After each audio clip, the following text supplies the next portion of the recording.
En quoi consiste vos principales tâches? Est-ce que ça consiste plus de la motivation ou de la mobilisation des travailleurs? Je m'occupe des besoins internes en main-d'œuvre ainsi que l'analyse des postes. Je suis aussi en charge de la rémunération des travailleurs. J'établis aussi les politiques de gestion, de datation, de discipline, de promotion, de mobilisation, de motivation même, et le développement, d'évaluation, et c'est ça. Ah, et aussi j'ai oublié de mentionner que l'utilisation de l'internet et de la radio et des headhunters, c'est aussi une de mes... C'est intéressant, mais j'aimerais ça que vous m'expliquiez les défis pour un directeur des ressources humaines. Donc, dans les défis internes, je trouve difficile de mobiliser et de motiver les travailleurs. La retention du personnel est difficile car le taux de retention est de 90% et le taux de turnover, c'est parce que turnover est de 10%. Vous trouvez pas ça difficile de gérer tout ça seul? Oui, c'est difficile. C'est aussi un de mes défis de plus. Il n'y a pas assez d'argent dans le budget pour le plan de retraite. En plus, notre compagnie, c'est une compagnie qui est moyenne. On a 102 employés. Et c'est un défi, mais je peux me débrouiller. C'est pas vraiment un problème. Et par rapport aux défis externes, la main-d'œuvre est-ce qu'elle est présente? Non, il n'y a pas assez de main-d'œuvre. En plus, j'ai oublié de vous dire, dans mes tâches pour faire de la promotion pour le travail, pour les postes de travail en fait, les chefs de département ils me donnent des critères d'embauchement et il faut que j'utilise. Donc je les mets par exemple sur la radio, sur l'internet ou même j'utilise parfois des headhunters. C'est ça. Et c'est quoi les autres défis externes, admettons? La législation propre au Québec et aussi l'ouverture aux réseaux sociaux.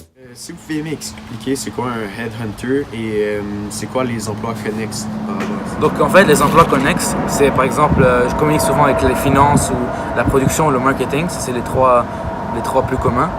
Et voilà, moi aussi je travaille dans l'ingénierie aérospatiale, donc je communique aussi avec ce domaine-là. Donc en fait un headhunter c'est une personne qui est embauchée par exemple notre département de ressources humaines. Et en fait nous ce qu'on fait c'est qu'on embauche cette personne-là et elle va dans une autre compagnie et elle va par exemple, parce que moi je travaille dans une compagnie d'ingénierie, donc il va dans cette compagnie et il prend un des meilleurs ingénieurs et il lui dit viens dans notre compagnie parce que c'est mieux, il y a un meilleur salaire et il y a aussi d'autres différentes choses. Et, alors, pour le salaire, est-ce que vous pensez que c'est un salaire raisonnable ou un peu médiocre?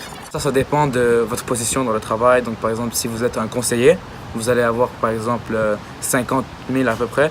Et si vous devenez directeur comme moi, vous allez avoir environ 90 000. Est-ce que vous pensez que vous pourriez me donner des conseils pour avoir du succès en ressources humaines ou des trucs? Vous devez laisser vos futurs employés parler. Vous devez les écouter, vous devez être un bon écouteur. Et aussi, quoi d'autre, vous devriez être bon avec les ordinateurs ou être bon avec les réseaux sociaux.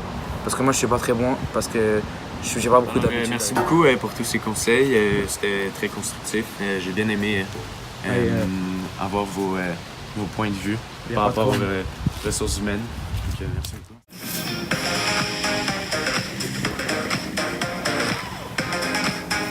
Bonjour, moi Alain, on va vous parler d'une madame qu'on a interviewée dans une entreprise qui s'appelle Continental. Elle s'appelle Kumari Persad. Elle gère l'ensemble des besoins de recrutement. Dans ce rôle, elle est associée pour tous les employés de l'organisation au cours d'une journée de travail. Elle doit gérer les affaires en matière de ressources humaines, le salaire du travailleur, les avantages salariaux, la formation, les promotions dans l'entreprise et les embauchements. Le défi de ces emplois est qu'elle doit assurer de l'efficacité des processus et assurer à l'amélioration constante des services et de plus continuer sur la comité de gestion et de sa participation dans ces projets.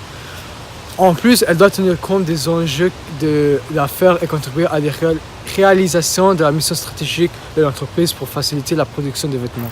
Dans ce travail, elle est dans une entreprise, dans un département de production et de marketing. Par contre, comme elle travaille dans une entreprise de vêtements, c'est plutôt dans la production qu'elle s'occupe surtout. Pour ses études, elle a étudié en 6 semaines en administration pendant 2 ans à Dawson, puis après elle a continué ses études en gestion des ressources conseillère à Concordia.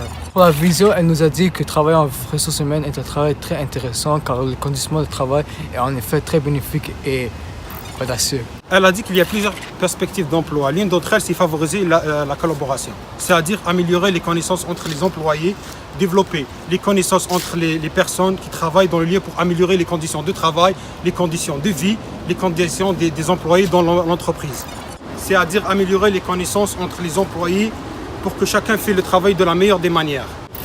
Elle ne veut pas me dire combien elle gagne car c'est vraiment confidentiel, mais ses partenaires gagnent à peu près 50 000 par an. Elle fait ressources humaines car elle aime interagir avec les gens, aider les partisans, aider les gens qui sont en difficulté, aider les gens qui sont en mauvaises conditions de travail, qui n'ont pas de bonnes conditions de travail, qui n'ont pas un bon salaire, qui n'ont pas une bonne condition de vie. Pour tout ceci, elle a choisi cela. Elle veut aussi développer ses connaissances avec d'autres gens pour améliorer la situation des employés, des gens qui travaillent avec elle. Et qu'elle m'a dit, c'est d'être patient, d'avoir des bonnes connaissances dans ce sujet-là, d'interagir avec les gens, d'avoir un bon fond pour communiquer avec les gens, d'aider et d'être patient et d'être reconnaissant. Merci de nous avoir écoutés. De rien. Merci de nous avoir Merci de nous avoir écoutés. J'ai même pas dit.